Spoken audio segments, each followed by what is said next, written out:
Thank you all so much. I'm so glad that you're with us. We're living in very trying times. We all know that. But we will continue and persevere anyway.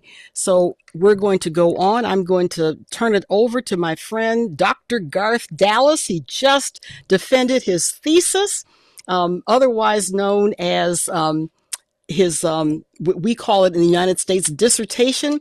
He is now Dr. Garth Dallas, and so we're very, very happy to have him here. And he is going to take it away in terms of sharing more information about our program today. And I think he was talking about the purpose. So Garth, take it away. Right. Thank you very much, Carl. Oh, what happened before, it pretty much uh, cement what our purpose is.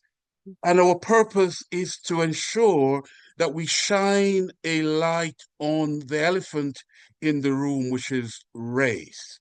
We started this program immediately after the murder of George Floyd, which had international ramifications across the four corners of the globe. And we wanted to deal with race, and we've never shied away from having race at the center of our title and of everything that we do. And what comes with that is the risk that we will pretty much have individuals who want to silence us, but we will not be silenced, and we will stand firm to the theme for Black History Month 2025 in the UK, which is standing firm in power and pride. And we will move on and ensure that we have a great event today. Carole, can you move into your welcome and just talk a little bit about our sponsors, without whom we would not have been able to do this today?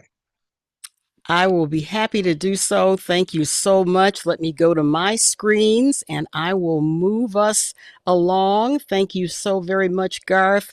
I'm excited about what is taking place. Again, we are broadcasting on 4 different platforms, on YouTube, on Zoom, and LinkedIn. And for those who are in the waiting room, we know that you are going to be patient. I know some of these individuals, so I'm automatically letting them in. So just give me a few seconds and I will let those in who I know who will come in, and then Garth will do the rest.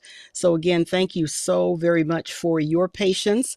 We had a little incident, a little Zoom incident. First time for me. Those things do happen, but we'll make sure that we get everybody in as promised. So just bear with us. I'm just zipping through this and we will definitely let you in. And Garth will also let the others in. So again, thank you very much. This is where we are in this society now and in this world. And that means that we have to continue with the work that we're doing. So again, Garth has told you about the purpose, the importance of it. It is Black History Month in the United Kingdom. I'm super excited to be a part of that. All the information that you need to know about this program, the agenda, the biographical profiles, everything can be found at mssconnect.com. That's mssconnect.com. You can find it there. Let me see if I can spotlight myself here um, on the Zoom platform. So give me a second. I'm going to spotlight myself. There we are. I think everybody can now see the slides there. So again, mssconnect.com is where you can find all the information about this program and about the US UK Summit on Race. Our chat room is available. We want you to ask questions. We are guarding this room to make sure we don't have any other incidences. And again, just excited about the program that is going to take place. Now, we really want to thank all of our sponsors. Just think about what we're going through today with an incident that happened as this program was beginning. We have a government shutdown in the United States. We had a horrific shooting or a horrific killing at a synagogue in Manchester, England on Yom Kippur. We have warfare that's taking place. We have so many activities that are happening. And yet we have sponsors who say yes to the US UK Summit on Race. And we're really excited for Meet Boston for being our lead sponsor and doing so many things for us. For the TJX companies, again, renewing their membership. For Loomis Sales, for State Street Corporation, all have renewed their sponsorship for 2025. Eversource Energy as well. Boston Medical Center, Eastern Bank, the Lurie Davis Wealth Management Company, and our media sponsors, Unity First and Minnesota Spokesman Reporter. Hats off and thank you so much for believing in us, for believing in diversity, equity, and inclusion, and for doing things in a way that is meaningful and valuable to us all. We thank you so very much. All right, this is our agenda for today. We're going to speed things up. We know we had a little bit of an interruption at the beginning, but we're having our welcomes right now. Our keynote speaker is standing by, and I will deliver a response in the afternoon, and we will have time for questions in between. Now, I know that there's some people in the waiting room, and we're just very carefully going through to make sure we'll get them in. We'll make sure we do that in just a few minutes. But again, thank you all so very much. I'm going to now move on and turn this back over to Dr. Garth Dallas. Dr. Garth Dallas, take it away. Thank you very much, Carole. Listen, while Carole go back to the waiting room to key up our video, we prepared a special video for Black History Month 2025, standing firm in power and pride. And this video will pretty much shed a light on what we are all about in the UK in terms of Black Britain. Press the button, Carole, and let's watch this video. All right.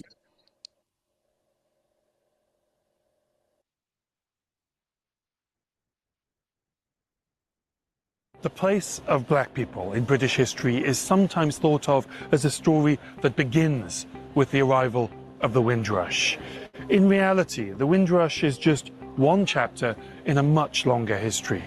Black people have been living in this country for centuries, and the story of the black presence in the United Kingdom goes back all the way to Roman times.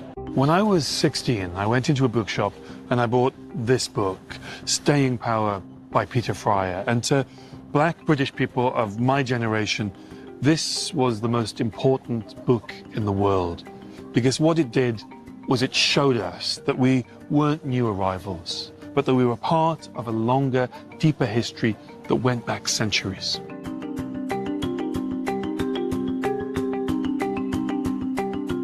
Because we're not telling key moments in British history, whole aspects of the story of Britain are simply being left out of the picture. And I think it's time that changed.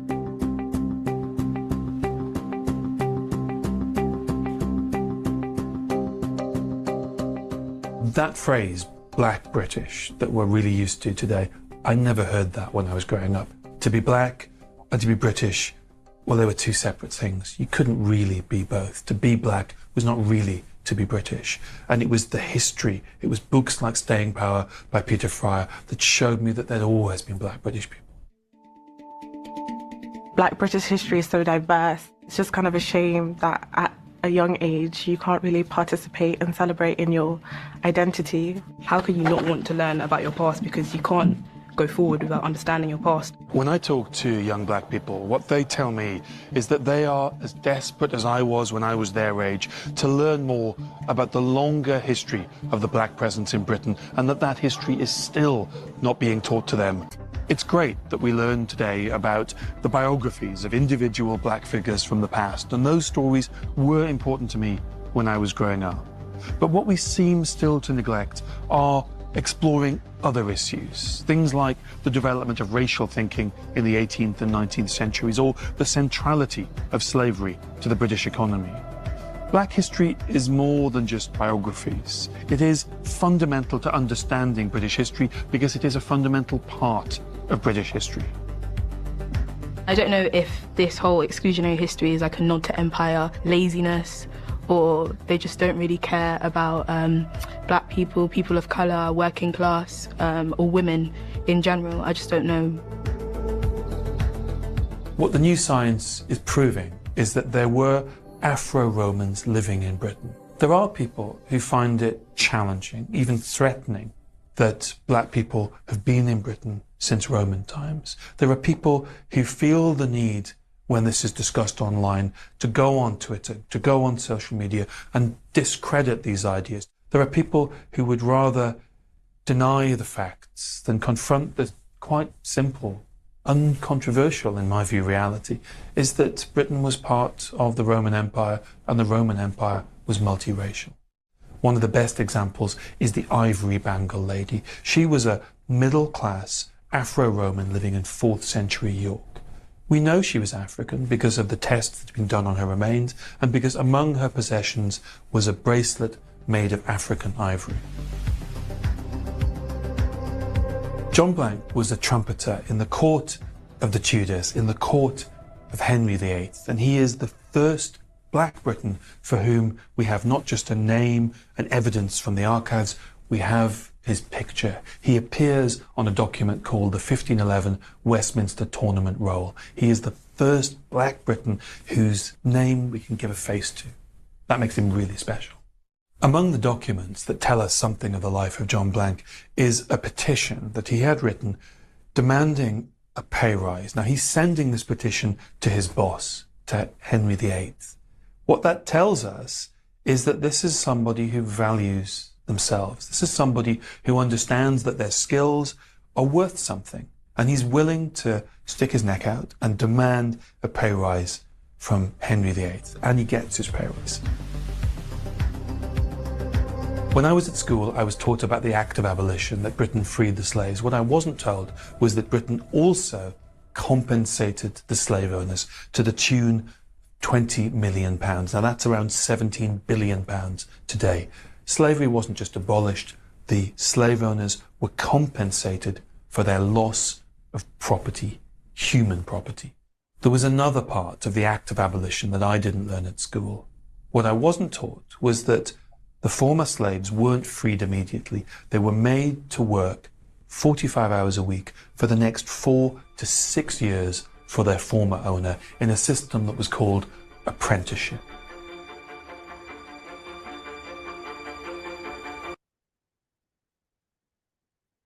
Ladies and gentlemen, that was the great professor of public history, David Olusoga. And he is a individual who we wrap in cotton wool here in the UK because he speaks truth to power.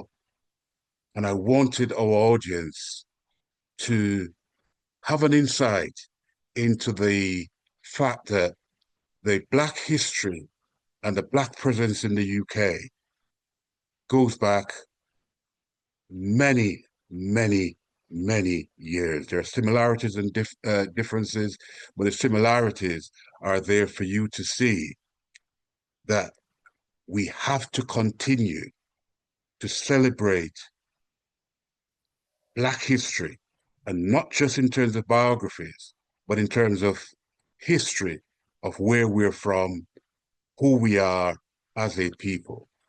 And this segue very well into our keynote speaker for today.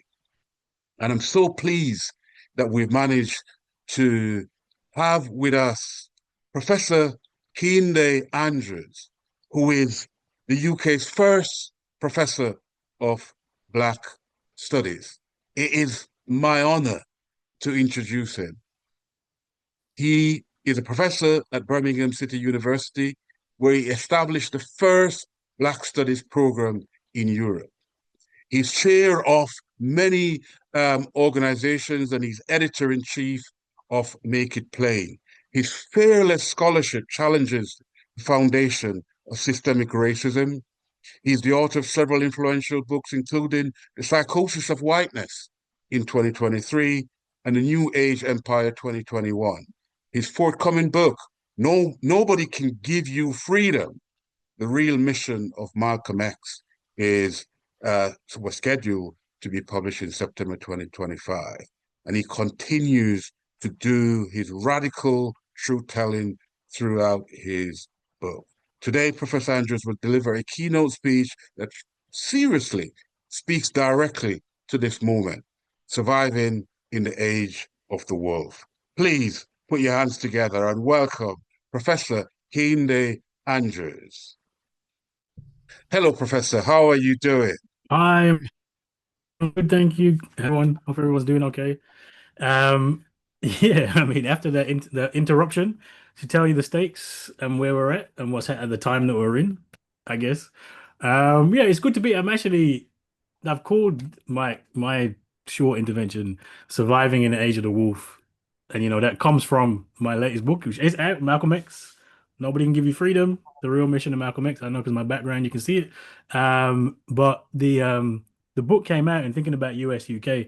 Actually, the book came out in the US last couple of weeks ago. So I've been in America doing a bit of a tour, and the book came out earlier this year in May, and really.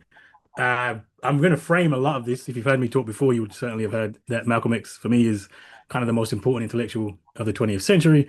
And thinking about understanding racism, understanding anti-Black racism in particular, and also understanding where we're going from here. Really, Malcolm is a voice that we've lost. 100 years ago would have been Malcolm's birthday, and 60 years since he died. And there's a whole like body of analysis that you get from Malcolm that I'd say we desperately need today, on both sides of the Atlantic as well. It's not just certainly not just a US thing. I think I'm going to ask Carole to put the slides up so you can see. The slides are mostly pictures. Not gonna lie, is largely pictures. But Carole? Carole, yeah, I mean, I'll keep going till they go. Like I said, it's just pictures, so it don't really matter Yeah. too much. You can imagine. But I think the key thing that I would always start with, always start when you're thinking about Malcolm, someone like Malcolm and that analysis and where we are now, and the things that we're seeing, is really to say that nothing is new, right? Like it feels bad now, and the wolf comes from a Malcolm X speech where he talks about the different kinds of racism that we see. You can see what he says is the fox on the one hand, who is kind of this liberal smiling fox who's there they are. You can see the thing there. The liberal smiling fox who is, will show their teeth but pretend they're smiling. And then you have the wolf, the rabid wolf who shows you the teeth with a growl.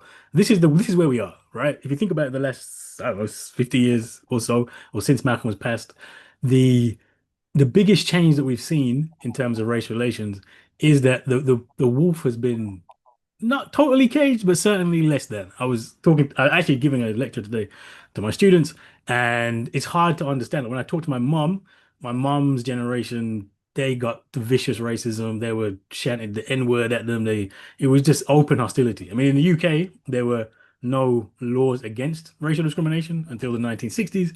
So it was really, really, really, really hostile. And people at that time talk about it being hostile. And what race relations has done is the main change has been that, for my generation, I hear the N-word in music, right? We call it to each other. Like, it's very rare that I'll be shouted at in the street, although that's coming back now, right? So what we're seeing now is we're seeing the reemergence of the wolf. But again, to stress, the racism is racism. It just has different faces, if you like. And the face that we're seeing now is the wolf. Could we go to the next slide, please? So in America, you have obviously Trump. Trump is the classic wolf, right? With the "Make America White Again" or "Make America Great Again" slogan is very clear. It should be very obvious, right? With the policy, the attacks on civil rights, the very open attacks on the civil rights gains, the attacks on DEI, the attacks on Black women generally. If you've seen what's happened in DC, I mean, I was in DC just a few weeks ago, and I didn't even notice that the National Guard just kind of became a thing, right? National Guard are there because that's what happens now. You have this kind of really strong emergence of the open hostility, right? That never really disappeared, but it certainly became less of a feature because of the civil rights gains, right? Civil rights meant that Black people got access to certain things. You got certain legislative changes. You kind of took things for granted, like the Voting Rights Act kind of got taken for granted, and now is being undone by the Supreme Court. So we're in this age where nothing seems certain. The backlash is strong. The backlash in the US against Black intellectual thought is actually extraordinarily strong, right? With book bans in the schools, the difference between visiting US universities, say 3 years, 2 years ago, and visiting US universities now, stark difference in terms of what can be said. I mean, we've had events cancelled. We actually had a book, a critical race theory in international law, that just came out this year, and it was supposed to be an event at Duke University, which is a private university, but they still cut the funding to the event because they thought the climate wasn't the right time. Right? I mean, that's really dark times when those kind of things are happening. And so what you're seeing in America is you're seeing it's very, very, very, very, very clearly open. I would say the attack on free speech is clearly there, and particularly since the death of Charlie Kirk has not helped in any way, the way that he's been used as a martyr to shut down free speech. So you're seeing things, I think, that are making people surprised, right? Like it's that open that it's surprising people. They go, wow, that's we didn't think we would get there. I mean, even the fact that Trump got elected after January the 6th, I mean, that really, when you think about it, is startling. And I can kind of chuckle about it. I don't live in America. This is from the outside. We can look at it and go, that is bizarre that can happen, right? And one of the things I always say when you're comparing the UK to the US is essentially a Europe on steroids. It's a place where Europeans went and unleashed, Europe unleashed, if you like, where it's built on genocide, slavery, colonialism. There's Black people in the nation, lots of Black people in the nation before most Europeans are there. It's a settler colony. Violence has kind of been at the heart of it, right? You see with the gun laws, you see with just the fact there's so many. There's so the big difference really with Europe and America is demographic. There's just far more Black people in the United States than there are here. In the UK, we only represent just over 3% of the population still today. Whereas in America is what, 13%, 14%, right? So it's a big difference. Now numbers matter, because I promise you, if you had the same numbers of Black people here, it would be exactly the same. But that demographic thing really, really matters, because that threat of Black people from slavery onwards has always been there, and it's meant that it's a very open, hostile, really clear racism. Whereas compared to Britain, it's not that different in the way it actually plays out. Is largely similar. The big difference is that, as Britain and Europe more generally tended to have the enslaved were elsewhere, tended to have us in colonies. There have been, as you saw in that video, Black people on the islands for centuries, but not in large numbers. Because of that, Britain and Europe can pretend they're not racist because they didn't have to have lots of racist laws to control us, because we just weren't here in big numbers. When we do come over here, you see the same thing start to happen, etc., etc. Can we go to the next slide, please? Yeah, when we do come over, you see the same things. I mean, again, thinking about race and thinking about the connection between the US and the UK. I mean, 150 years of slavery in the US is actually British slavery, like actually British. It's a British colony. So the connections should be very, very, very clear. The language is not a coincidence. The culture is not. It's like I said, Europe on steroids, the extreme version of what we have here. You'll see there, but the underpinnings of them are very similar. Which again, not surprisingly, then the rise of the right in America, we have the rise of the right over here. I don't know if you're well aware of Nigel Farage, who's this person on the left. Nigel Farage is, I guess, our version of Trump, Trump's friend as well. Farage is someone who back in the 2010s was seen as a kind of very on the fringe, not really, very on the fringe, not a serious character, and has gradually become more and more and more mainstream. Now leads the Reform Party, who this is the third, I want to say second iteration of different political parties, but now leads the Reform Party.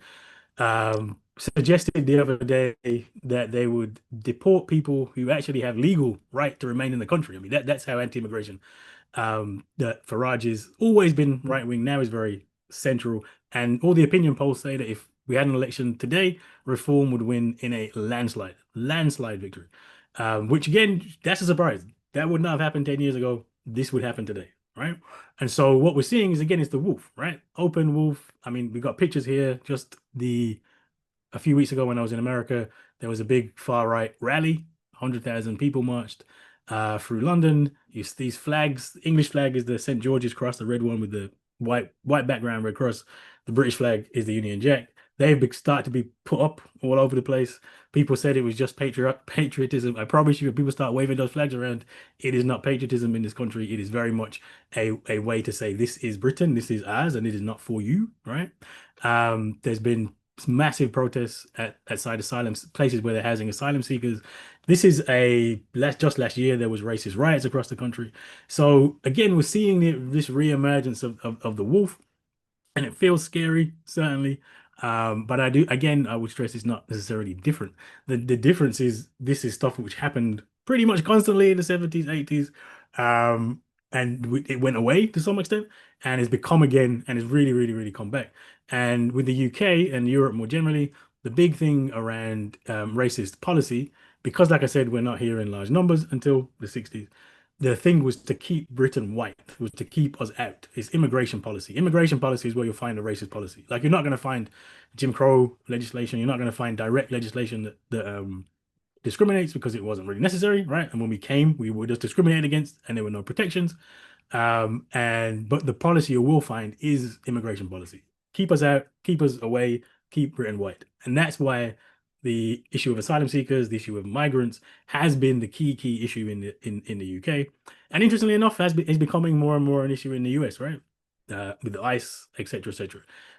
All this to stress, it's not that different. Like these kind of artists, they're very, very, very, very connected together. What happens on both sides of the Atlantic are deeply linked. You really can't understand one without the other. And this is why I love someone like Malcolm. Malcolm was someone who understood that there was no such thing as an American problem. Racism was a world problem.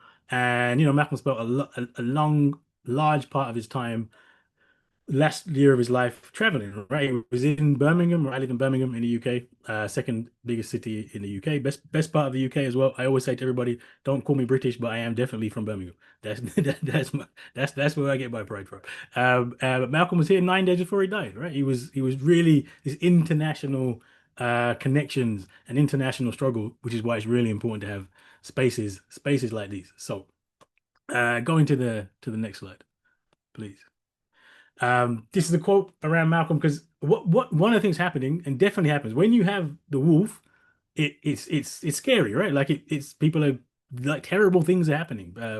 Asian woman was raped on the way home by racists, not that far from here actually, where I am. You're seeing, like I said, you feel like you're gonna get your Zooms bombed by people. You get actual physical violence on the streets, like racist riots last year. All these things happen. So it feels scary, right? It's like this is something different. It's getting us, it feels worse in a sense, right? And this is the warning from Malcolm. The white conservatives aren't friends of the Negro either, but at least they don't try to hide it. They are like the wolves. They show their teeth in a snarl that keeps the Negro always aware where he stands with them. But the white liberals are foxes who also show their teeth to the Negro but pretend that they are smiling. The white liberals are more dangerous than the conservatives. They lure the Negro. And the Negro runs from the growling wolf. He flees into the open arms of the smiling fox, right? And this is really important. This is the message I've been telling to everybody in these days with the emergence of the wolf. Look at the actual baseline figures for racism, which we should always kind of focus on, which is unemployment, healthcare, what are the health outcomes? What are the wealth gaps? What are the police brutality issues? Look at those things. They've actually stayed kind of constant. They go up and down a little bit, but tend to stay relatively similar. What happens is you get presented in these with different faces, right? The fox. We've had the fox for a while, and now we're back to having the wolf. But the underlying thing hasn't really changed too much, right? And this is a really important thing to think about because the question is, where are the opportunities, where are the opportunities, if you like, in this age? Malcolm was always somebody who wanted to have optimism, but stay optimistic, don't be downcast, don't be downhearted. And his optimism here actually comes from recognizing the difference between the fox and the wolf. The next slide is actually just a series of blank things. Sorry, my children are coming home from school, so I'm hoping nobody bombs in the room while I'm talking, but hopefully not. So I actually put these black squares up because I was like, what's the best example of the fox, if you like? Because 2020 was such an important year, right? 2020, death of George Floyd, that you see that is a perfect example of seeing the wolf, right? Derek Chauvin literally choked George Floyd to death on camera in front of us, and you saw that, and you saw the reaction, etc., etc. And then from that, you saw these protests, you saw the Black Lives Matter summer, you saw lots of promises get made, lots of things happen, lots of money got dispensed. There was this massive wave of nice feeling, if you like. In fact, the picture I should have put up there, which I only just thought about, was the picture of the Democrats. I only saw there's a picture of the Democratic Party leadership. They knelt down with kente cloth. Did they have black power fists? They might have black power fists. Completely ridiculous. But you sit and they had this black square thing going around social media where all these companies posted black squares, etc., etc., and all these commitments. It lasted about 6, 7 months where it did feel different, right? It felt like something had really shifted, and then all of a sudden it went back to nothing, right? And we're actually in a position now where I suggest we're probably worse off in some ways. And if you think, because talking about race isn't always a good thing, like talking about race also activates the wolf. It's not coincidental that we had 2020 and now we have this rise of far right extremism, hostility, the wolf, right? It kind of tends to be triggering, right? But in all those kind words and action plans, etc. What really happened? What did we get left with? We didn't. Nothing really got that much better, right? This is the problem with the Fox, right? It looks nice, it sounds better, it feels better, but actually the result is kind of the same, right? And this is where it sounds. Other time when I'm talking, I think this sounds really negative, but actually it's really positive, right? Because once we understand that the problem is the problem is the how racism is structured into society and what we can do about it, rather than whether we can get rid of the wolves and deal with the foxes. What we can actually tackle the solution itself, then we can find opportunities. Right? That makes sense. This is going to make more sense as we go on. Go to the next slide, please. Because one of the things that's happened is this attack on DEI, which has had a disproportionate effect on Black women, like a massively disproportionate effect on Black women. I think the jobs numbers in the US were the loss of, was it 300,000 jobs of Black women? Because the people who tend to be hiding these kind of roles have been Black women, which is a huge, like an economic stab to the community. Over in the UK, it's similar. We don't call it DEI, we call it EDI.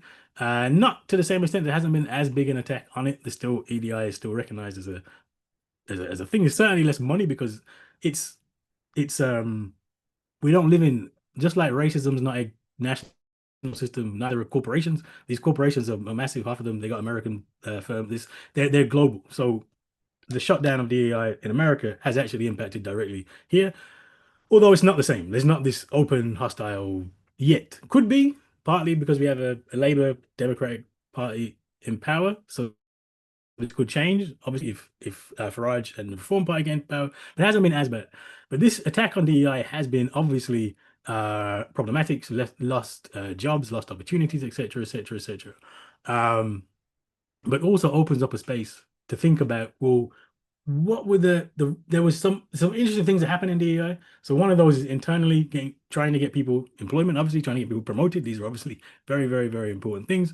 And there's also this education piece, right? So I'll go and do talks. It's now I was going to actually start off by saying Happy Black Employment Month, because that's what we call it over here. This is the one time that Black people can get paid to talk, right? Like literally in the UK, October is the month.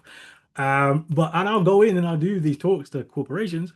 But there's also an opportunity to think, well, that's important work, but also doing these kind of talks and education more broadly is also quite important too. Right? We should kind of reimagine what DEI is in this moment, thinking about how to fund that, what should the work be, how do you work in community. This is again one of the things that has shifted over the last 60 years. Really, open prejudice, hostility has gotten down in terms of the way it's expressed, certainly, although it's coming back. There has been some access into corporations, which gets you things like DEI, etc., etc., etc. And then as a result of that, one of the things that's fallen off a little bit, and I'm guilty of this as well, being an academic, being in this world, is we used to have quite a vibrant community education space, both in America and in UK. We used to have Saturday schools, all these stuff that was vibrant in the community. But as we've got into things more, we've kind of left that to some extent. So again, this is an opportunity to think, how can we fill some of these gaps? And this community education a way somewhat to do that. Sorry, I always talk forever if you don't stop me. How long do I have left before I keep? Because I know we lost a bit of time too. How long? When do you want me to stop? Keep going, keep going. You're doing well. Keep going, Yeah, keep how going. much time? How long do you need? Because I can go longer, I can go I, shorter. I'll Give give it 5 minutes. I'll give you another 10 minutes. Okay, tell me. All right, cool. All right, so I can flesh it a little bit. This is good. So, we'll go to the next slide, please. Yes. So this slide again. Always think it's always going to sound negative at the top, but actually, when you think about it, it's really, really, really positive. Again, giving you a Malcolm X quote, where Malcolm tells us that it's already too late, right? So actually, this is actually my number one favorite Malcolm quote, and I was going to call my last book "It's Already Too Late," but I thought people would get like, "This is too negative. You can't do this." But the actual quote, part of the quote that this comes from, is to think where Malcolm's talking and he says, "Look, we need an it's already too late philosophy." Right, that's the quote. He's actually not saying, it's actually not negative at all. He said we need it's already too late philosophy. And what does he mean by that? What he means by that is to recognize um the to recognize the situation as it is, right? To recognize the limitations of the system that we are in. Malcolm is famous for many things. One of my other favorite quotes is when he says the system cannot provide freedom for black people in the same way that a chicken can never lay a duck egg. Right? Malcolm's good for a quote. Never lay a duck egg. And what does he mean by that? What he's trying to say by that is that, I can list off, and I could literally spend the next 10 minutes, literally spend 10 minutes giving you every single statistic about just how bad it is for black people, not just in the US, in the UK, but more broadly worldwide. And what Malcolm's saying is, look, that's not because the system isn't working, right? That's what we like to think. That's because the system isn't working. System's broken. We can fix it. It can be reformed. There are certain things we can do to make it better. But Malcolm's saying, no, that's not the case. If you list off those inequalities, what that's actually telling you is the system is working. It's doing exactly what it's meant to do. Like, that's what it does, right? Go back to the beginning of America, and you'll find that it was genocide and slavery and colonialism. Like, go back to the beginnings of the British Empire, it's the same thing, right? So what if something is based on our oppression from its beginning and it's continued to oppress us continually, at some point you realize that's just what it does. That's what the system does. That's what it is, right? And so then you have to deal with that system differently. You have to do different things. And so that's what Malcolm means when he says it's already too late, right? He's saying, look, it's already too late to keep doing the same things that we're doing. And one of the things that Malcolm, I think, would have warned us about very clearly, and actually did warn us about very clearly. One of the reasons I was so drawn to Malcolm as a academic, and I do stress this, my academic and activist work is the intellectual basis of how I understand the world is Malcolm X. Malcolm X is someone who didn't finish high school, definitely didn't have a PhD, definitely didn't have those credentials, but someone who self-taught, learned from struggle, learned in community, and actually from doing that, had really, really, really, really keen insights into how things work, right? And because he didn't write a book, the autobiography of Malcolm X, I can give you a whole 20 minutes on this, but the autobiography of Malcolm X is not Malcolm X's. He didn't really write the book. It was that is Alex Haley's version of Malcolm X's autobiography. But because Malcolm it was oral tradition, right? It was written down. It wasn't written down. It doesn't have the same credibility, right? But there's a book I'm looking at it on my shelf actually. It's called the Last Speeches, Final Speeches of Malcolm X, and it's just the last 3 weeks of his life. So just February February to the first 3 weeks of February. It doesn't even include everything that Malcolm did. I know there's speeches in there. He gave the art in the book. This book is 241 pages long. 241 pages long. It's a massive body of work that we just kind of neglected, which is really if you like, the Black radical position, tradition, etc., etc., etc. And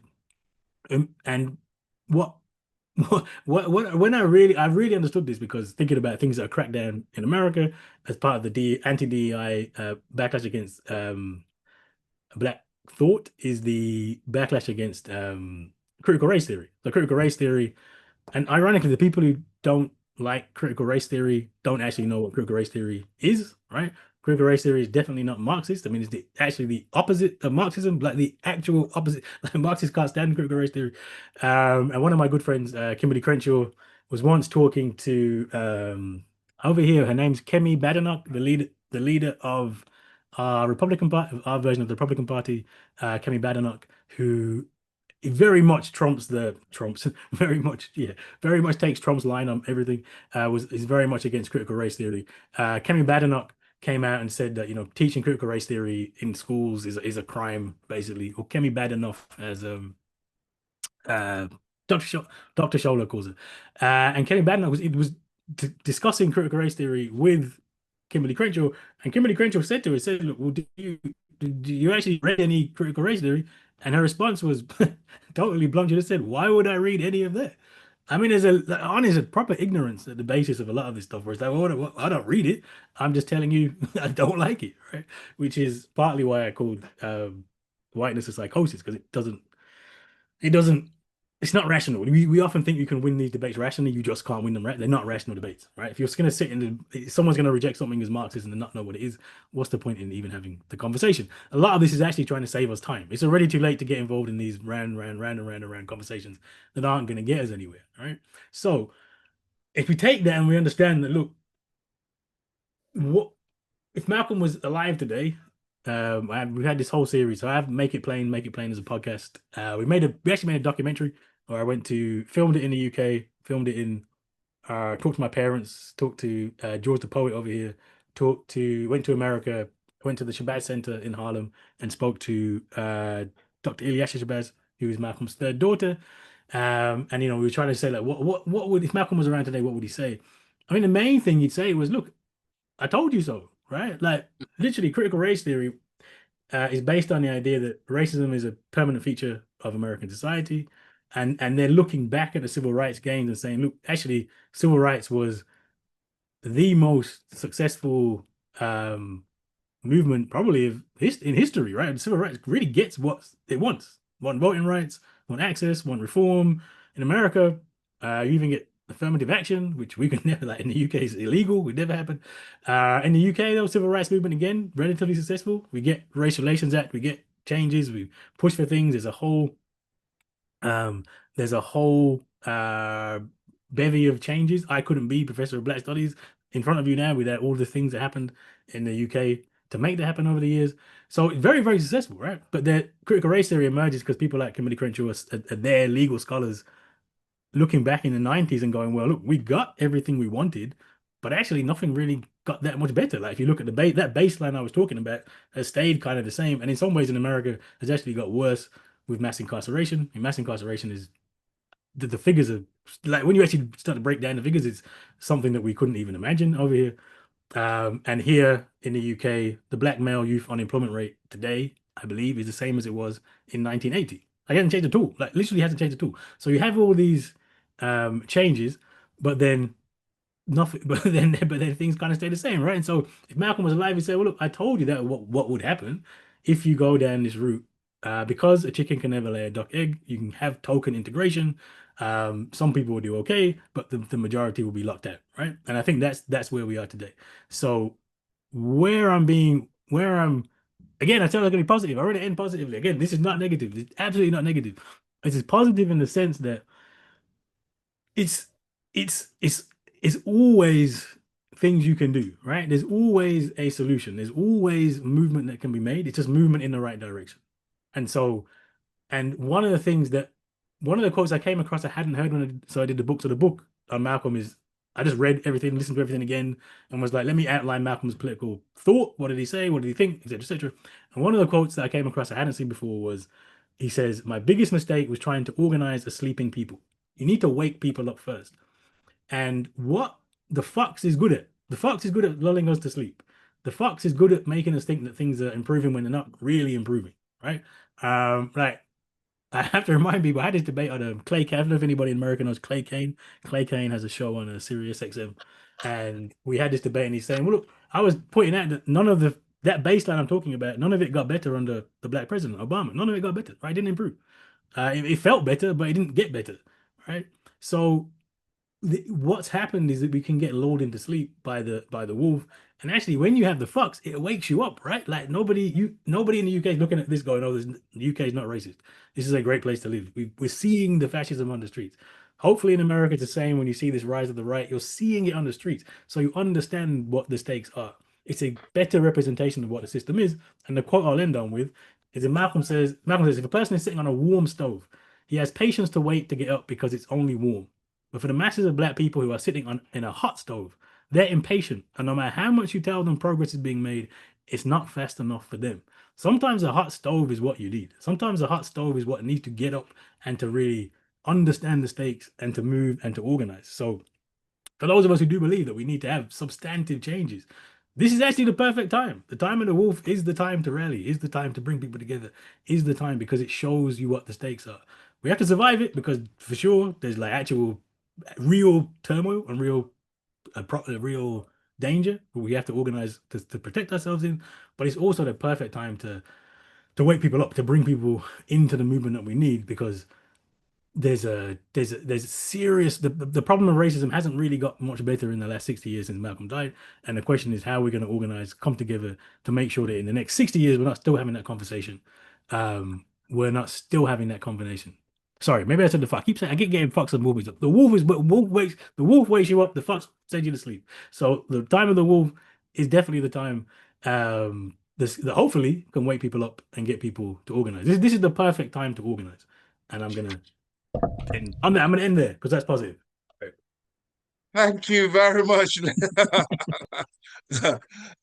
Thank you very, very much, Kehinde. That was powerful, powerful, and your link to the great Malcolm X was quite pertinent and on point, very much so. So thank you very much. That was very engaging and brilliant. So thank you.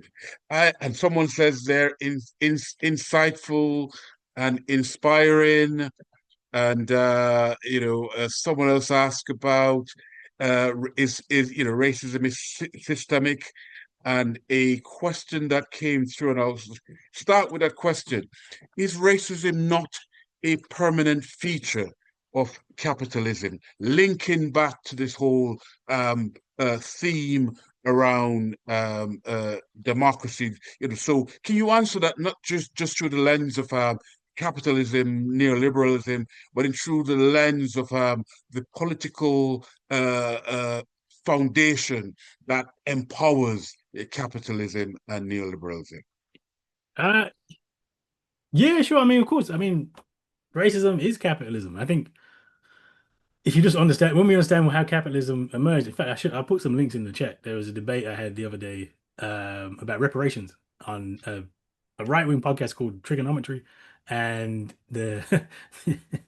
oh my God, this is so bad.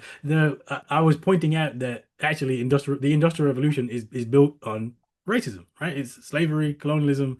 That's what powers, it's gold, it's sugar, it's tobacco, it's all of the 5, 6 key commodities that allow the West to develop. They're all come from slavery. There's no doubt that what white historians tend to call the Atlantic system, the Americas, that's the key that unlocks everything else, and that's genocide, slavery, and colonialism, right? And the response from the historian on the other side was, no, actually, it was because of the Western mind. The Western mind is so unique and so brilliant. That's what led to capitalism and industry. I don't know what you say. What do you even say? Like I said, psychosis. What do you say? So when you think about the very birth of capitalism is racism. Capitalism has never been the capitalism that we have has always depended on black and brown suffering, right? Where are you even today? Where are our clothes made? Where do they put together these machines that we can talk on so they're so cheap? Where do they get the resources from to do this from Africa without paying the correct any money? So capitalism, you could imagine having capitalism without racism, but the reality is the capitalism that we do have is 100% built on racism, and that's the idea, right? So how can you shift racism without actually shifting the economic system that we're in? Great answer. And, you've mentioned several individuals that you liken to the wolf, Trump, Kemi Badenoch, Nigel Farage. So My follow-up question on that is, through the lens of Black History Month UK theme, which is standing firm in power and pride, how does the Black radical tradition that you champion so fervently throughout your work, how can that inform us how we can stand firm in today's political climate? As Malcolm said, we don't necessarily want to have the same conversations uh, 20 years time, but you're also saying that this should wake us up. My question is, how in this climate of these individuals having the power to literally shut down um, protest. Seen it in the US. It's also happening here in the UK as well. So how do we do it as a community? I mean, I think one thing is always organization, right? It's to organize, and I think that what's definitely what's happened, and this is certainly, and I'm old enough to be part of the issue in this, is that back in the Malcolm's time, they understood that he didn't we knew the state wasn't for us. So like if we said, how do I make sure my kid gets education? How do we make sure we get health care? How do we make sure we get housing? We kind of knew the state wasn't on our side, right? We had to fight for the right to get certain things, or we just didn't have the access, etc. And so because of that, that meant that we organized our own self. So I came up through the reason I'm here today talking to you as Professor of Black Studies is because I came up through British Black Power. I have a whole load of books I stole from my mom and dad's house on my shelf over there that you can't see. I didn't actually go Saturday school, but we had what we call Saturday school, where it was organized in people's front rooms and by organizations and to teach a different kind of education. We had our own healthcare to make sure that we could get, we could to the extent that we could provide health, and that was also a massive part of Black Power, things like the Black Panther Party.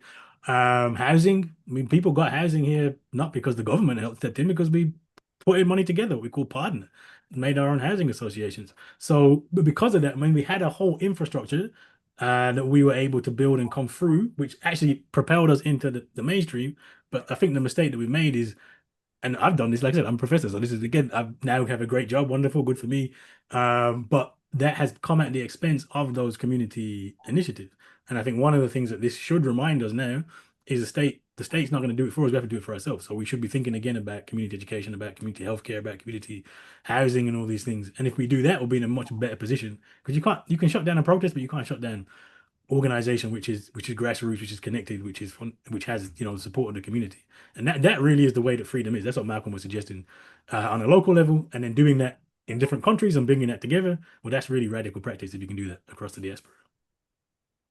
Fantastic, fantastic. And I'm really pleased at how you framed that in terms of being vulnerable yourself, to understand that some of us, when we've come through the movement and then we get to a certain point and then we stand at the risk of what I call morphism, and being morphed into the system and not being able to continue to be as radical as we should be. And this comes up with a certain level of pessimism, which speaks to the next question before we take a break.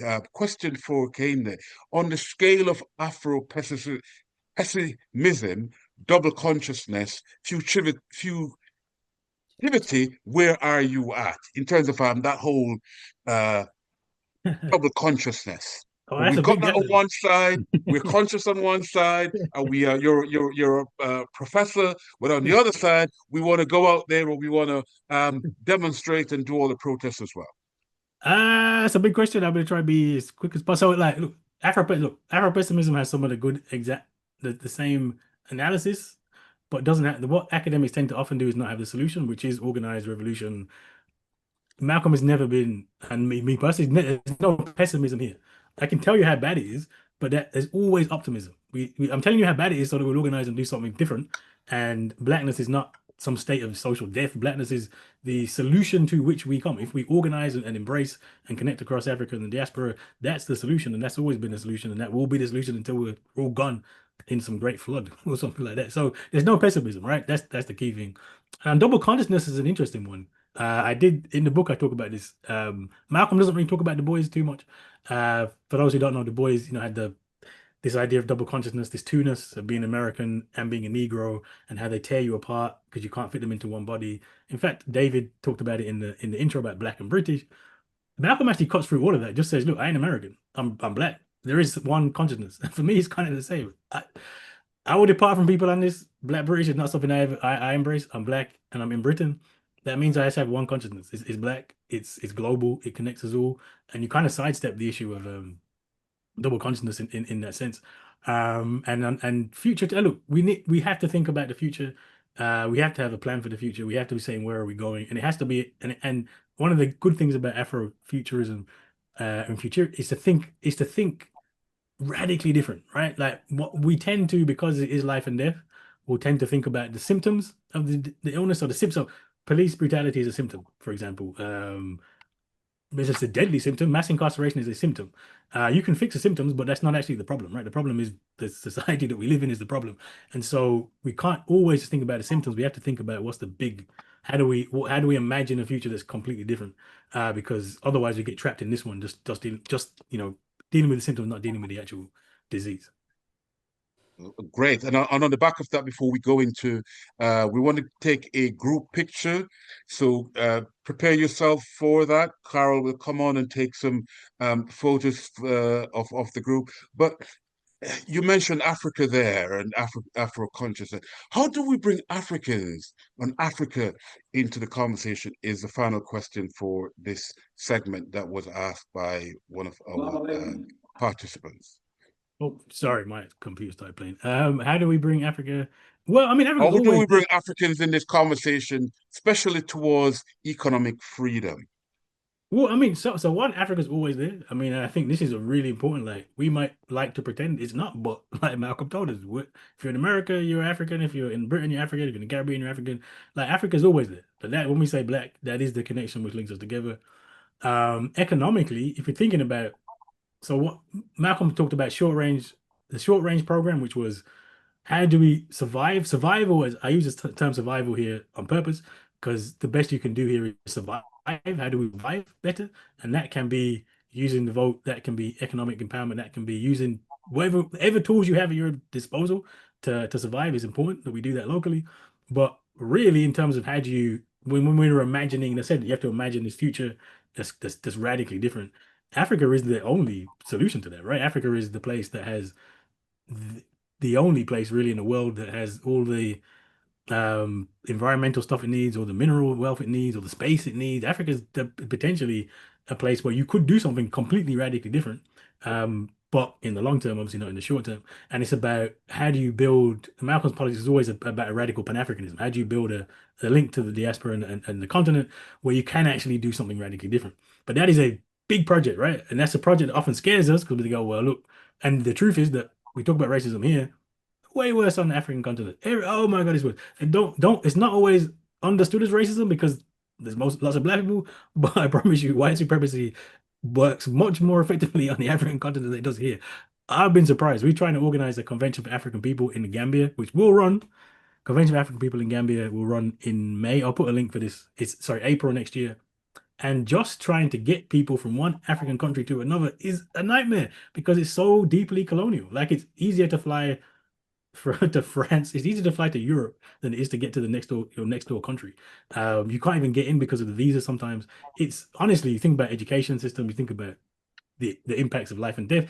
Everything's actually worse on the continent. So when we're saying Africa is the place that we need to organize and to build, it can seem like that's a difficult thing. But obviously, the difficult things are the important things.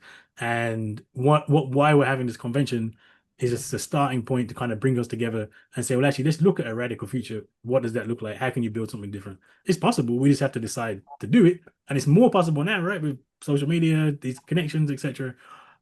So yeah, we need to, my point is here, the main thing is to do it. So we're trying to do it, and I'll send you the link. Because this is for me, the Malcolm X work is not just academic. It is how do we get everybody together and how do we start to do that? How do we start pushing it? Fantastic. And on that note, how we bring everyone together, I see myself very much as a Pan-Africanist and very much believe in the fact that yes, we can.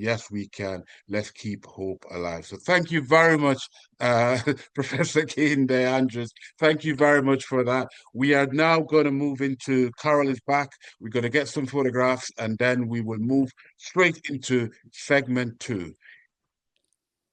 Thank you so much. Again, a big round of applause wherever you're located for Professor Kehinde Andrews. Whoa.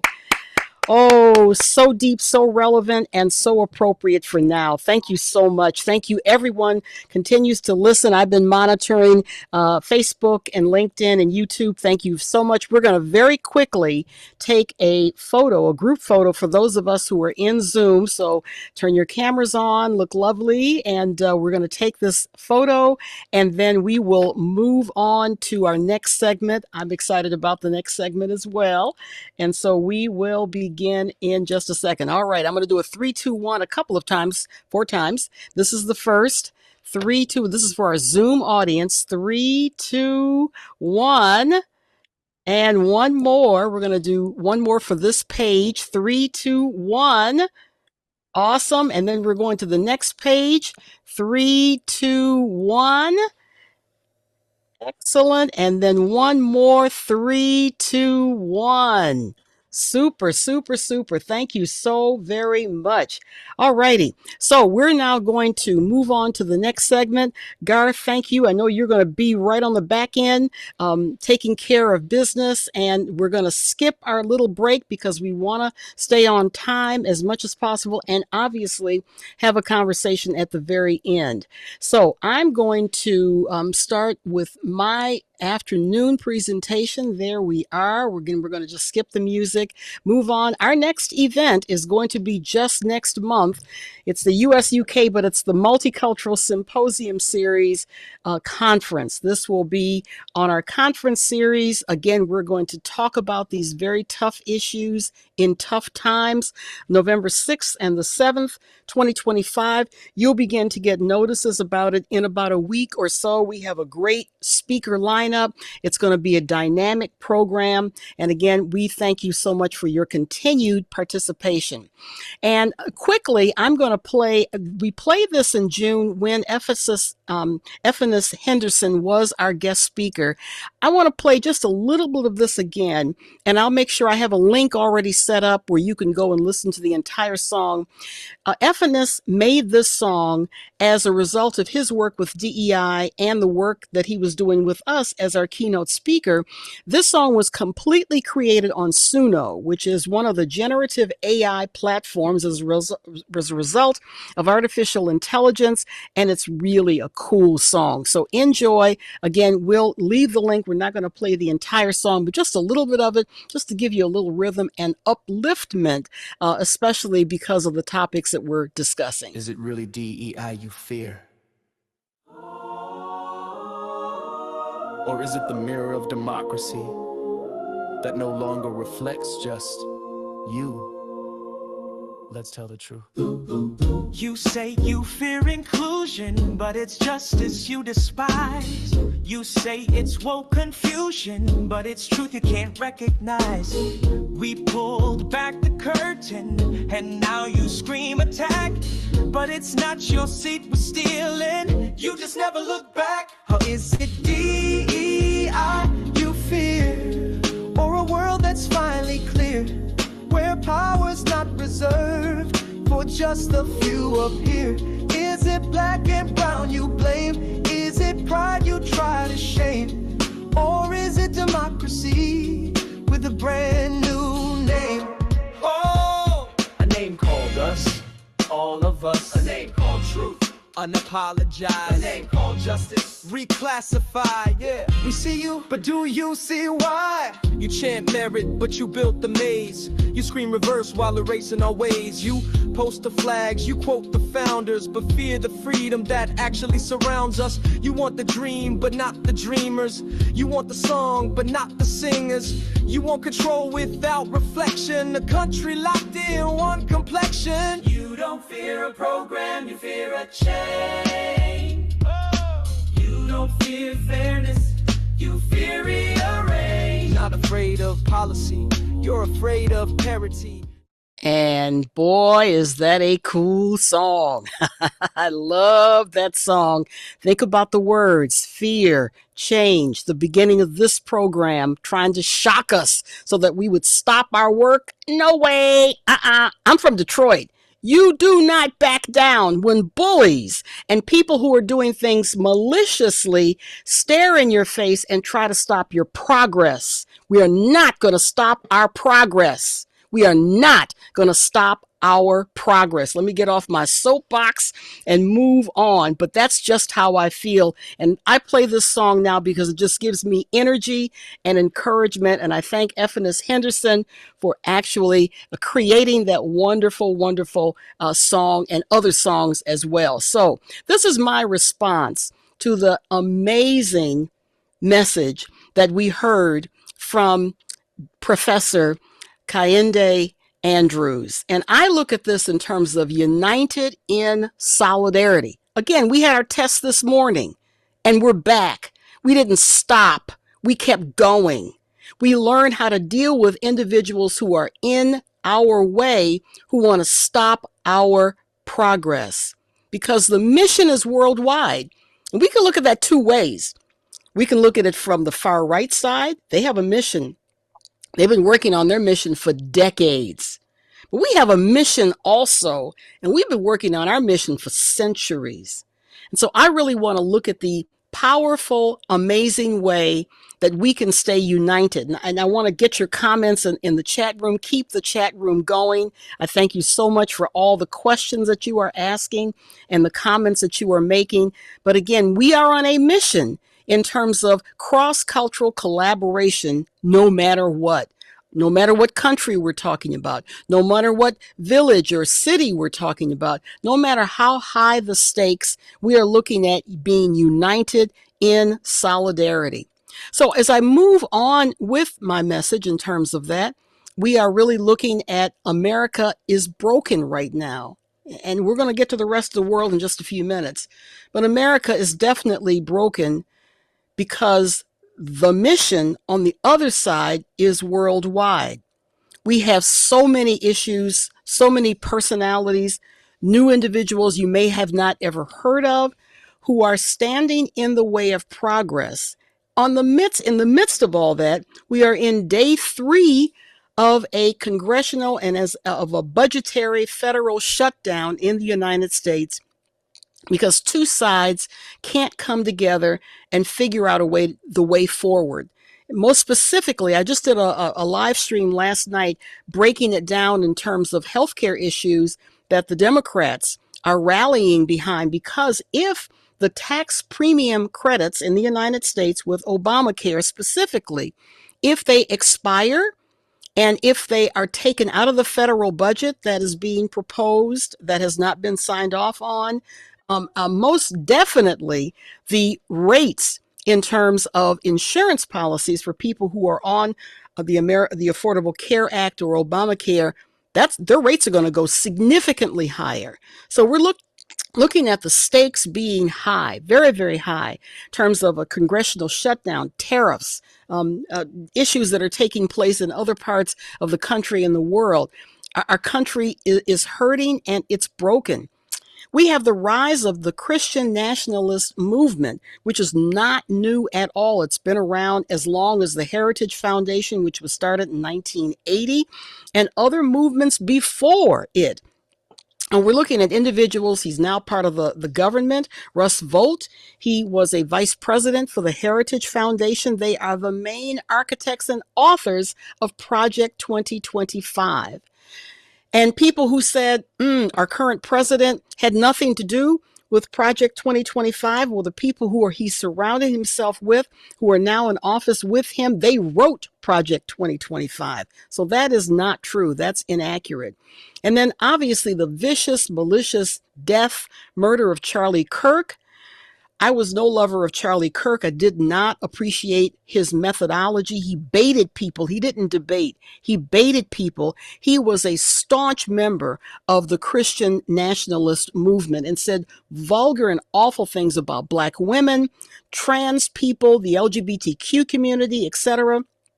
He had a right to say what he wanted to say, but he wanted to stop the voices and stop the opinions of people on the other side. That's the hypocrisy of what's taking place. So you look, and I could have a whole list of individuals: Russ Volt, Project 2025, Charlie Kirk, all of them manifesting what they want to see happen in terms of a white Christian nationalist country. That's what they really want. I even heard Pete Hegseth's comments with our military officials a few days ago. I was totally embarrassed. I was embarrassed for our country in terms of how he just slashed and burned populations that are part of the military. He made comments in addition to comments about DEI being trashed, etc. But he said even women, if they can't measure up to the standards of the military, they have to go too. So be it. Just because, again, this is the way he feels. He's very sexist. He wrote a book about it. So again, we have to pay attention that people on the other side who don't value who we are, they have been talking about this for decades. And now their plan, right up to the Supreme Court, may come into being if we don't get off the hot seat, as Professor Andrews said, and move forward in a collective manner. These are the symbols that often are used across the world in terms of this white nationalist movement or this Christian nationalist movement. These are the common things. Typically, you have some cross. It's always about Christianity.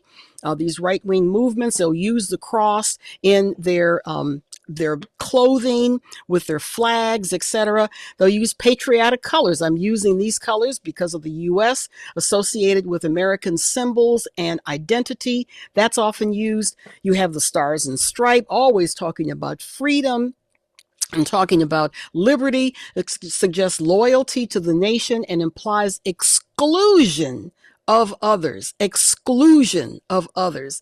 And then things like eagles are used as well, and it connotes strength, power, historical, imperial imagery. So again, you'll see all this. Pay attention. Sometimes they use the number 8 with the far right groups as well.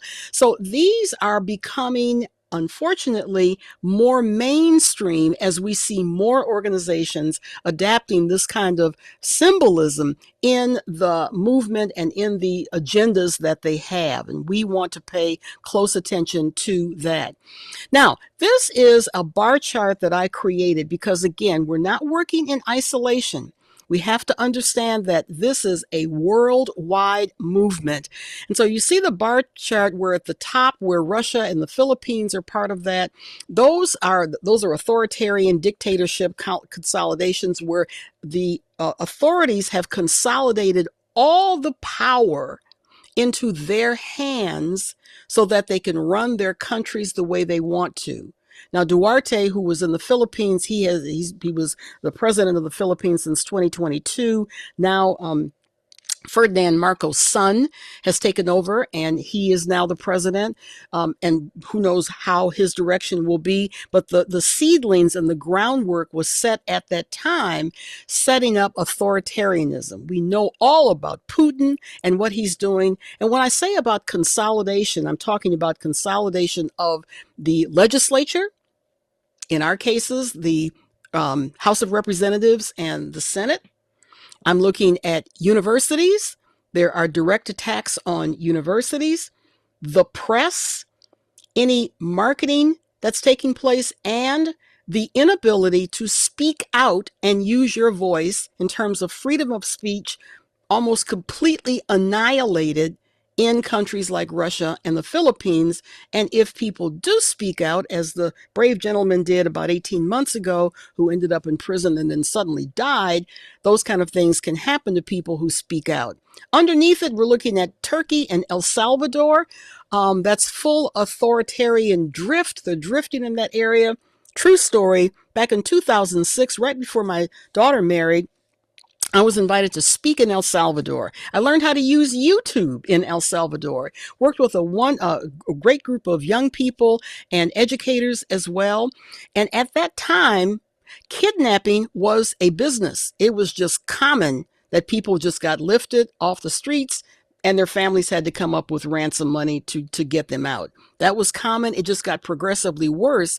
And then the leader who ultimately is in charge of El Salvador cleaned up the streets, and it was miraculous. I know El Salvadorians who go back home now. They're excited because the crime has been reduced. But you see the measures that he's using, as we've had some detainees from the United States end up in his horrific prisons.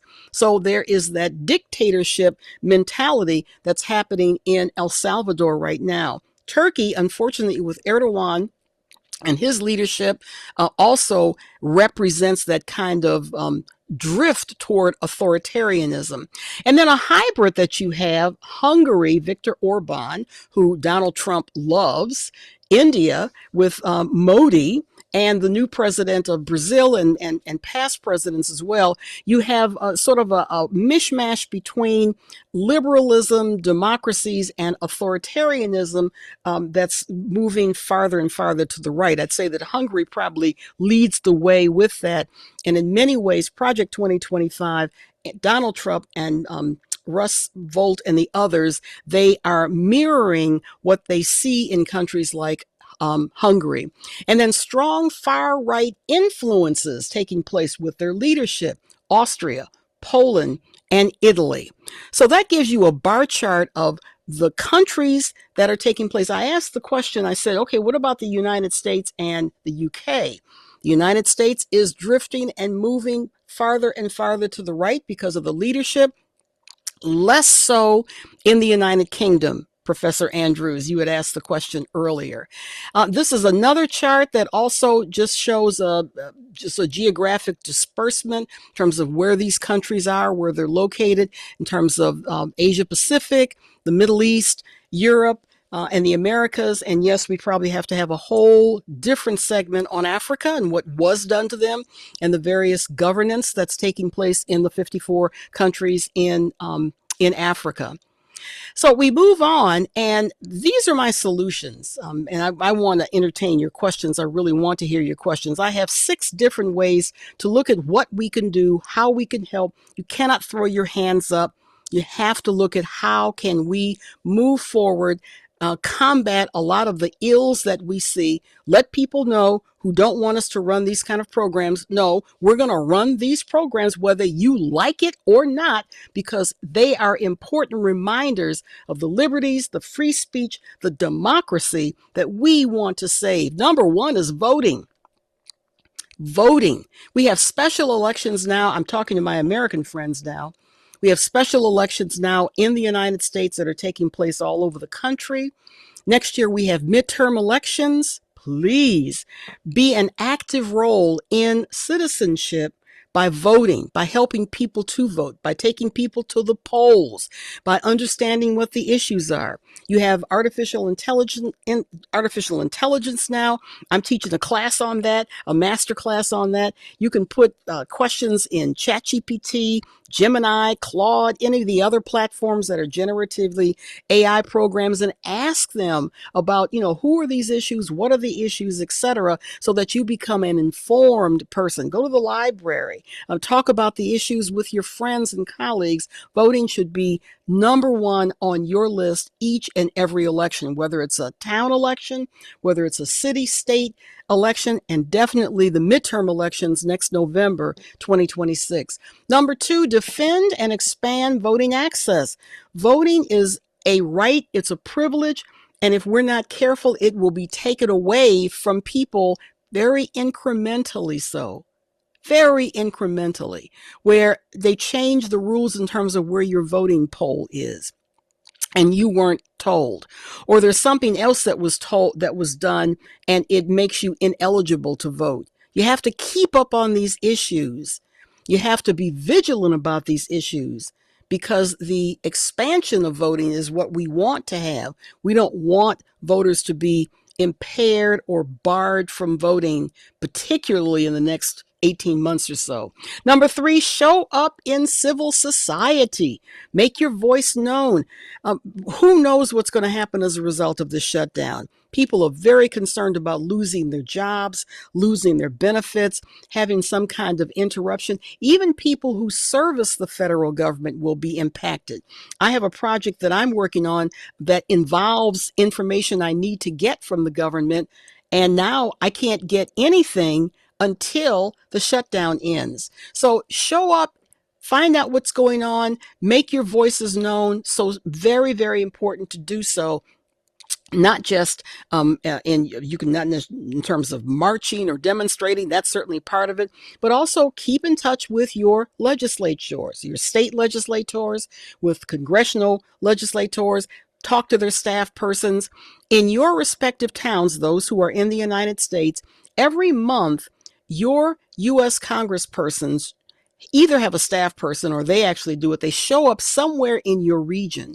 Go there periodically and ask good questions. Find out where they stand on issues. I'm certainly going to get in touch with Jake Auchincloss, who is my representative, and Ed Markey, and my other Senate, Elizabeth Warren, as well. And I want to make sure that they're firm on standing with the Democrats so that this horrific, ugly budget does not get passed. I want my voice to be heard from that point of view. And then we move on and we talk about run for office. I would love for more of you to run for office. In 2017, my daughter and a whole lot of other people became very involved in the political framework. She ran and won for school board. She is now the president of her school board. She served for nearly, 8 years or so. She'll be stepping down. She's done a fantastic job. Encourage others to run for office. Now, that's just not in the U.S. That's definitely in the U.K. I know we have some friends who are here from Jamaica and other parts. Rome, I believe, is here. So again, we want you to also get people inspired to run for office. And then practice cross-cultural community building. That's what we're doing. That's what we do with the U.S.-UK Summit on Race. We do it 3 times a year. This is our 15th event that we've had. It will not be our last. It just energizes me because there's so much going on in our way of life and what we're doing. And I definitely want to hear see the comments that are here in the room. We want to get your questions. And then number 6, support independent media and fact checking. As the media gets consolidated, we saw what happened with Jimmy Kimmel. That was a brilliant, wonderful story for him because he got booted off the air because of what he said. And the voices rose up in Hollywood and elsewhere. And within just a few days, 6 days, I believe, he was back on the air. And in fact, 2 of the big news moguls, they were going to pull away and not air his show during his time slot. They're both back. That was a big win for Jimmy Kimmel. Big, big win because he proved to us that our voices matter. There is freedom of speech and we can exercise it in an appropriate manner. So show support of independent media. Roland Martin, Joy Reid is now, they have their shows now on YouTube, and there are many, many others. I watch Democracy Now! On YouTube because I can get a better sense of what's going on in the world. I listen to BBC all the time. So listen to and watch these news organizations, independent as well, to get a more well-rounded sense of what's taking place in the world. Those are my comments. That's what I want to say. And again, when I think about Malcolm X, who spent time here in Boston, I want us to get off the hot seat and go to work. Thank you so much. All right.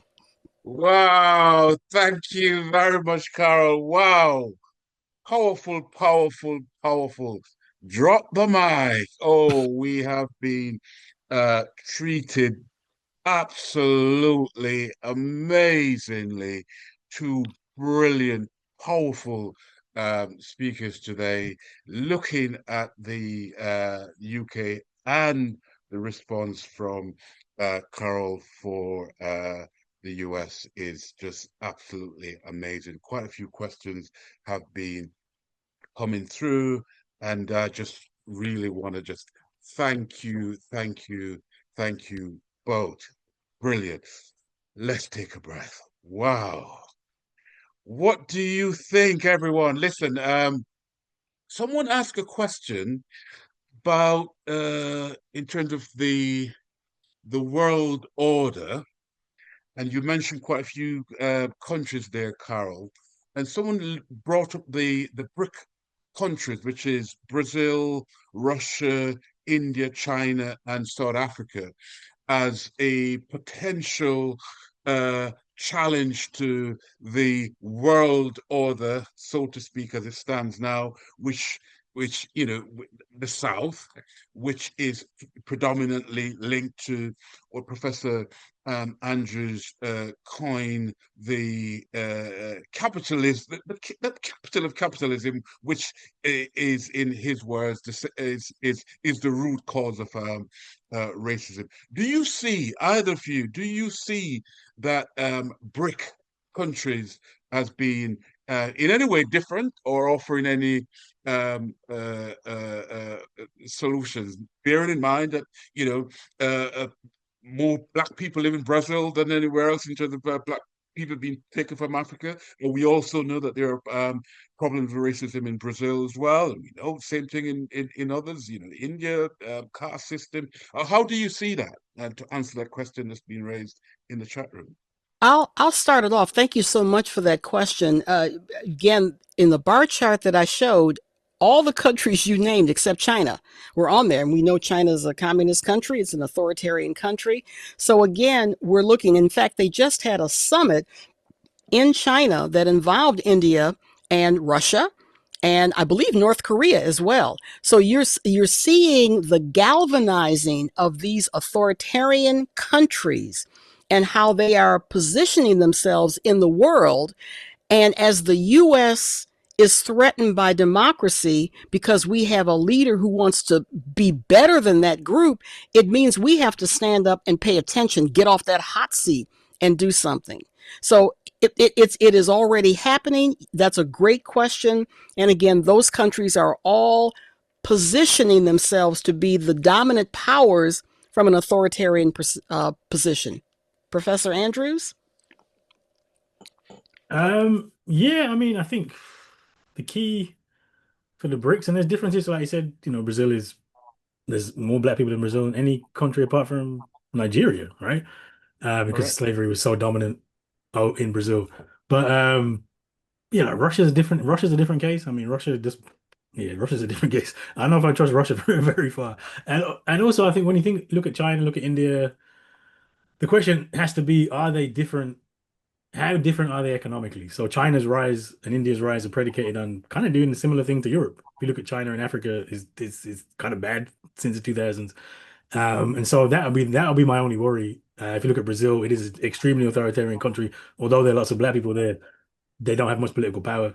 So I think the question you have to judge with all of these, any country, is, are they offering something different, or are they offering something that's very similar to the West? And unfortunately, a lot of the BRICS is not that different. Unfortunately, it's sad, like it seems good because they're not Europe, but if it's just an imitation of Europe with black and brown faces, I'm not sure that it's necessarily a good thing. So I'd say it depends. You have to wait and see. Yes, it's a good. Someone challenged Brazil's inclusion in that list, seeing that they've now got the Silva, who in his new term, if you like, has been trying to distance himself from Donald Trump and telling everyone he's no friend of Trump. So someone in the chat has challenged that. I just wanted you to be aware of that. But thank you both very much for that. Let's look at some general questions across the board for both of you. Both the UK and the US are facing rising polarization and extremism. Do you think there are lessons each can learn from each other in resisting these forces? I'll start with you, Carole.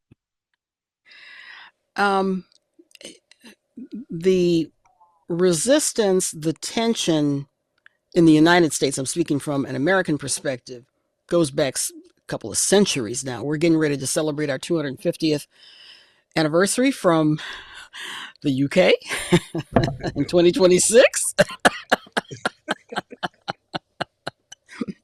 Hip hip And hooray! and when you look at our country, people forget that from the very beginning, 1776, America has always been violent. We had a violent beginning.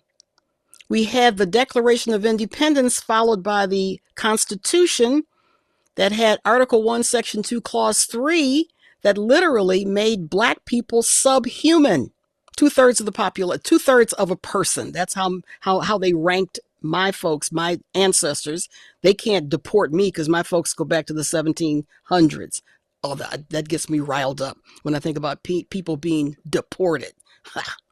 So you have to go back that far and even before in terms of colonial times to understand the makeup of this country and how this country, through tension, certainly through the Civil War, which at first was the war of the states, it was states' rights. And then in order to win the war, the slavery movement came into being with the Emancipation Proclamation in 1863, and then things began to turn. So, but you have to understand the historical relevance of our nation and our country to understand this tension is nothing new. I am a proud, longtime member of the African Methodist Episcopal Church. I have some of my clergy persons who are on the call with us, the session with us. And if you go back to Richard Allen, who was the co-founder of the AME Church, started back in 1787 and then moved on, finally became incorporated in 1816. It was a social justice movement. They, along with Absalom Jones and others who started the Free African Society, they got up from St. George Methodist Episcopal Church. They walked out because they were being mistreated. So this is not anything new. This is something we have had to deal with, and we have to fight for our rights so that we can be respected as we respect people on the other side. Amen. Professor Yeah, Andrews? I mean, yeah, I'd just say I think I said America's the extreme version of what we have here, so I think there's a lot to see from that situation, and also to understand the stakes, because I do think in Britain, in Europe more generally, there's a they love to downplay how much racism is the problem. It's always something else. Class, particularly, is class. And I think actually looking at America, you can see the problems clearer, and so you can see the need to say actually, you need organization that isn't just class specific, that actually is for Black people. And I think on the other side, I think one of the things that's it's really interesting with looking at the goals of organization is things like it's in the UK, we kind of have some of the things that you'd want in America, and it's still not good. So, for example, single payer healthcare is a perfect example where we have single payer. The NHS is free at the point of delivery, but guess what? Black women are still 5 times more likely to die in childbirth. Black women are 3 times more likely to die from certain breast cancers. It doesn't actually solve the problem, right? Like it's better to have it than to not have it. Don't get me wrong, but it actually doesn't solve the problem of race. And so I think it's really important, with again thinking, learning those lessons and saying, well, actually, when we're thinking, well, what are we trying to do? How are we trying to organize? And I think on both sides of the Atlantic, really that community organization, when we were strongest as communities, when we had community organization, when we had independent organization, when we had pressure that's not just inside, it's also outside. And I think, and also we also had a lot better connections, I think, probably on the grassroots level between the two countries in the past, which would be something we should be good to go back to, I think. Brilliant. And before I go to the last question for both of you, someone had asked a question, Professor Andrews.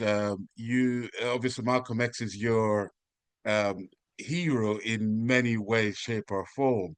But is there a modern day individual who you believe in the UK could be the equivalent of Malcolm X? Someone asked that question in the chat, and you're not allowed to name yourself. I definitely wouldn't do that. No, the answer is no. I mean, the answer is no. Like, really, the answer is no. So I'll just say shorthand is no, and I think that's fine, right? I think because it's Black History Month in the UK. And one of the pushbacks I often get about Malcolm, I love Malcolm obviously, is why Malcolm is American, etc., etc., etc. But that misses the point about what does it mean to be an American. Like Malcolm's mother was from Grenada. His both his parents were in the Universal Negro Improvement Association, the Marcus Garvey movement. Um, Malcolm rejected America 100%. I'm not an American. I'm black, and that's really important. And so I think when we think about like one of the worst ways to think about these problems is to think about them nationally. Like, as I said before, there's most black people have been not in the UK for very long. Like most of my family is not doesn't have much roots in these islands or in the Caribbean, etc. And we've had large numbers of us here for 50 years. That's not that long, right? 60 years, 70 years, say 60 years. That's not really that long. It's not surprising that there's not a Malcolm X if you're just focusing on the islands. One thing I always say to people is you have to think about Britain as empire, not Britain as nation state. So, when my dad came here in 1960, he came with a British passport. He just said Jamaica on it because it was very much part of the British Empire. And so I actually got included there's a book, 100 Greatest Black Britons. And I couldn't even celebrate because I'm like, that's ridiculous. Like, there's no way I should be in this book because I can name you, I don't know, 500, 400, loads of people. If we think about Britishness as being more expansive, so maybe around the world, so maybe in the Caribbean, so maybe in Africa, there is somebody. I always say our Malcolm X, actually the most influential Black British person, give you a historical figure, not a contemporary figure, is Marcus Garvey, right? Marcus Garvey for me would be Jamaicans hate it when I say Marcus Garvey, but Marcus Garvey was born in 1887 when Jamaica was a colony. He died in 1940 when Jamaica was a colony.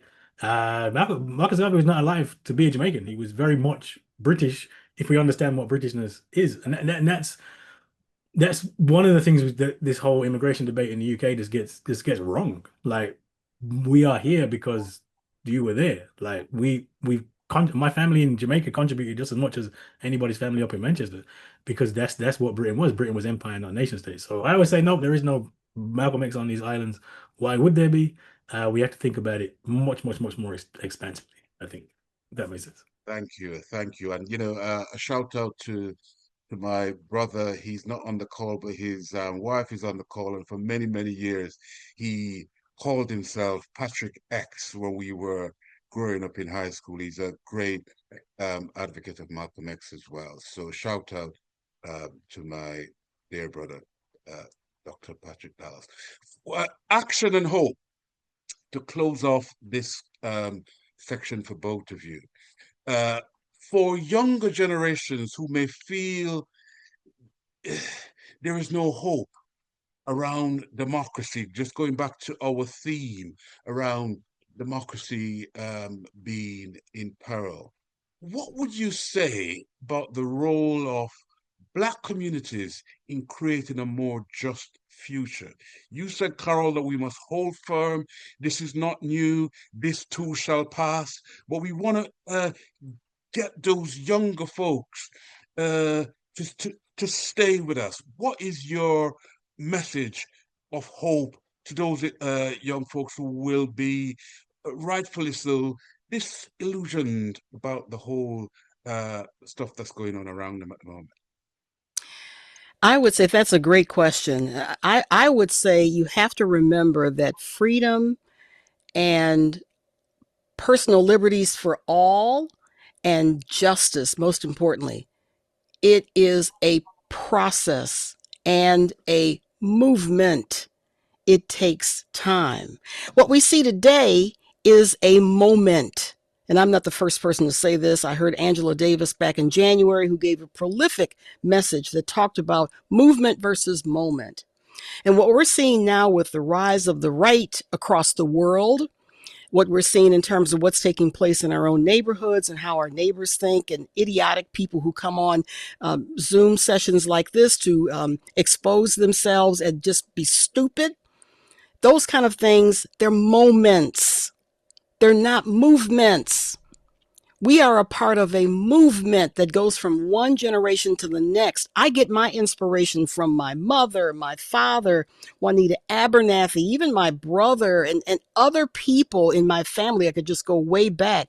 They give me hope and inspiration when I think about those who had lived 100, 200, 300 years ago with nothing and started empires and and companies and businesses and universities that are in existence today, and denominations like the AME Church and others. That's where I get my inspiration. And I think most importantly, we have to impart upon our young people is that we expect them to do more and to do better. They've been handed an awful lot, my kids, my grandkids, etc. But there's an expectation that we have for them to help and support the legacies that they have literally benefited from so that they can then hand it off to the next generations. Thank you. And Professor Andrews,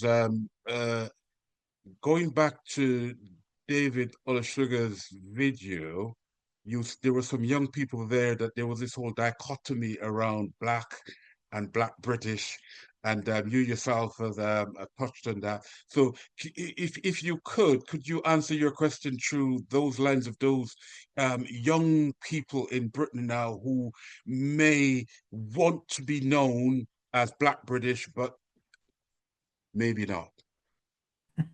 How do you give them hope?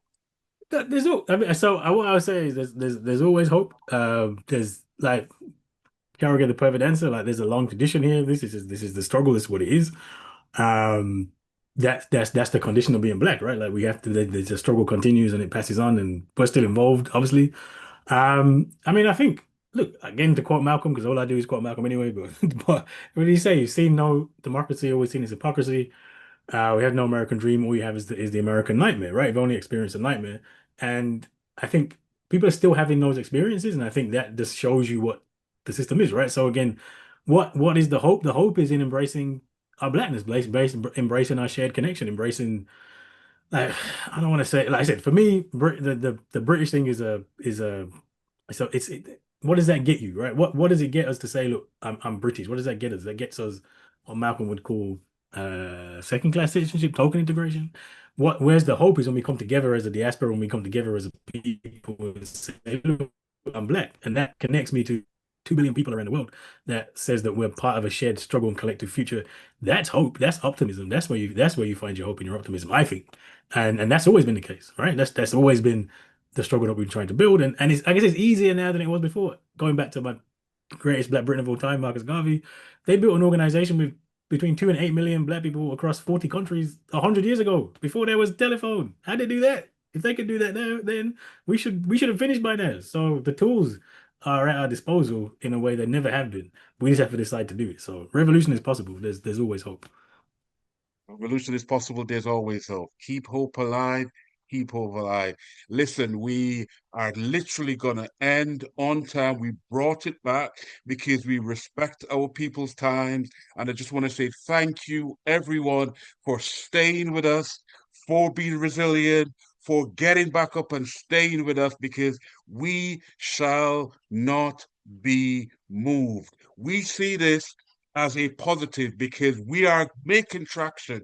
We are making a difference. And that's the reason why they want to stop us. And they will not stop us. The US-UK summit and race will be fearless in dealing with the elephant in the room, which is race.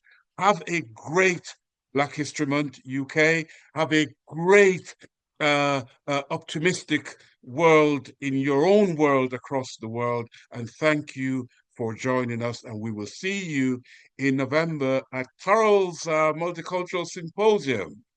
Thank you very much. Thank you all so much. And Garth and Dr. Andrews, you'll get off and come right back on for about 10 minutes. All right. Thank you, everybody. Thank you so much. Thank you. Bye-bye now. Thank you all. Thank you. Bye-bye.